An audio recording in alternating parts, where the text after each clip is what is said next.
السلام عليكم ورحمة الله تعالى وبركاته. وإذا سلام دمانتين meel walbo iga daawanaysiin.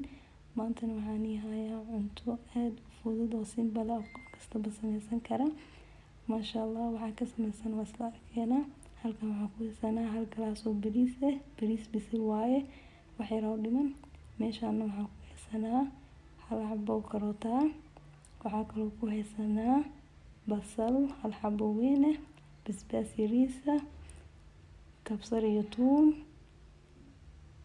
xawaaji, wax yar oo filfil ah, jabjuba iyo cusbo yariis ah. waxaa meesha kaloo ku haysanaa 3 xabo oo ukun ah sida wada arkaysiin. waa kana 3 xabo oo ukun ah sida u kala doonno arkeena insha Allah. birtaawada waxaan u saaran tahay dabka. waxaan ku sugaynaa 4 qaando saliid ah. waxaan sugaynaa intay saliidda noo kululaanayso maasha Allah. saliidda markay noo kululaato waxaan ku darsanaynaa basasha. waa saa u wada jeedaan maasha Allah ay ku soo baxaysaa sawirka hore saa u aragteenba. simple waa qof kasta waa samaysan kartaa. waa kaasa basasha ku shubanaynaa hadda. basasha taamkeeda in la siiyo waaye si ay carafteeda u soo baxdo. wax kasta waqti hadii la geliyo oo waqti la siiyo si tartiib loo kariyo cuntada iyada iska macaanayso wallah. laakiin boobsiis hadaa wax ku karisid qashay ka naqanayaan. yani waqtiga waxa fiican wax kasta oo inaysiina wax macaan cuntid. marka hadda waxaan ku darsanaynaa basbaaskii karootadii iyagana sidoo kale tood waa la sugaynaa si fiican isku karsamayaan. marka si fiican isku karsamaan waxaan ku darsan doonaa carfiskii kale noo dhinaay saa wada jeedaan. hadda waxaan ku darsanaynaa insha Allah xawaajiga iyo waxaan ku darsanaynaa xawaajiga iyo filfishii waqtigoodan siiyana iyagana si isku carfaan. maxaa yeelay bariiskan oo ku daraa bariis oo hore loo kariyo waaye biyo lagu kariyo bisel oo saaid ma laga dhigin adiga 5 daqiiqo camal 5 daqiiqo camal loo baahan yahay.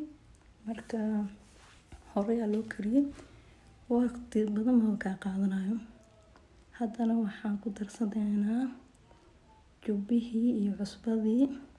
waxaa waaye jubaha hadaan nacabta adiga waa iska dhaafi kartaa. haddii aad ka heshidna waa ku darsan kartaa dhib ma lahan. bariiskana hadda waa ku darsanaynaa wax yar kadib. bariiskana asigana si fiican inaa waqtigiisa loo siiyo waaye huuris loo baahan yahay. wax biyo dhan ma lagu daraayo saliidda soo jeeda isticmaalaynaa kaliya iyo carfiskaas iyo ukuntii oo ku darsanaynaa insha Allah. oo wada arki doontiin saa u karsanayno. hadda bariiskii waa ujeedin waan ku wada shubanay si fiican la isku dhex gelinaa. adiga tartiibka u karso maasha Allah arki doontiin si uu noogu soo baxo. haddana waa ka bariiskii waa isku dhex darsan si fiican ukuntii karsanaynaa. birtaawadan geeskeeda la ku karsanaynaa bariiska geeskaas kale. marka simple waaye fududeed waaye wallah. waqti badan ma ka cunayso wax kasta yani waqtiga muhiim waqti in laga fikiro. fiidiyowgana hadii oo la dheereeyo hadii ma fiicno laakiin sida dadka qaarna waa jecel yihiin fiidiyowga dheer dadka qaarna ma jeclo. marka hadda waa jeedin ukunta inoo bislaatay. waxaan ku darsanaynaa bariiskii wax dhan isku darsanaynaa si fiican la isku dhex gelinaa si ay si fiican isku noqdaan oo si wanaagsan u soo baxo. saa u diyaarsan doonno arkaysiin masha Allah. diyaarskan waa kana waa diyaarinay saan qurux badan ay ku soo baxday macaan waa masha Allah. cuntada dhadhankeeda weli kuleel wax tirsa wada jeedin.